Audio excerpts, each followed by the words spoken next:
O'shaning uchun javob berishda albatta audioni eshitishimiz kerak. Quruq mana buni o'qib javob bera olmaysizlar. Mana audioni eshitayotgan bolalarni men bilib turibman o'zim uchun yaxshi baho qo'yapman. Demak, audioni eshitgani shundoq bilinib turadi. Gap so'zidan. O'zing yaxshi o'qimagan va bilmagan holda birovga aql o'rgatma, ustozlik qilma. Aqling yetmagan narsaga aralashma deyilmoqchi. O'zing yaxshi o'qimagan, bilmagan holda birovga aql o'rgatma. Demak, biz haddimizni bilishimiz kerak. Had degani chegara. Haddingdan oshma deydi-ku, o'sha chegaradan chiqmagin. O'zingni, demak, qadam bosishing mumkin bo'lgan, yo so'z aytishing mumkin bo'lgan chegarang bor.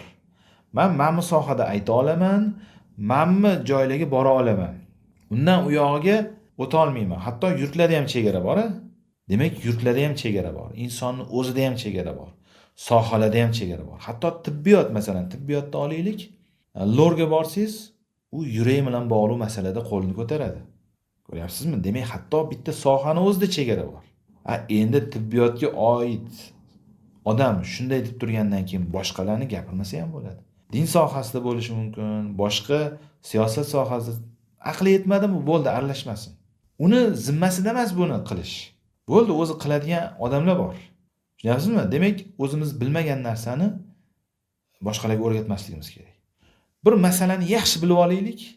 Mana o'zingga ravo ko'rmagan narsani yaxshi ko'rib chiqdik nisbatan. Bo'ldi, tushundik mohiyatini, endi boshqalarga o'rgatsak bo'ladi. Lekin hali darsimiz bo'lmay turib, menimcha shu yerda mana shunaqa deyilayotgandir deb o'zimizcha o'rgatsak xato qilib qo'yamiz. Tushunyapsizmi? Ana o'sha ma'noda aytilyapti. Avval o'qi, ustozdan o'rgan, kitoblarni ko'r, mulohaza qil, yaxshi senda malaka hosil bo'lsin, biron soha bo'yicha. Odob axloq bo'yicha bo'lsin, boshqa sohalar bo'yicha bo'lsin, arab tili, ingliz tili bo'yicha bo'lishi mumkin. Masalan, men ingliz tilini bilaman, o'rgata olaman deb ustozlik qilsangiz, o'zingiz uyalib qolishingiz mumkin.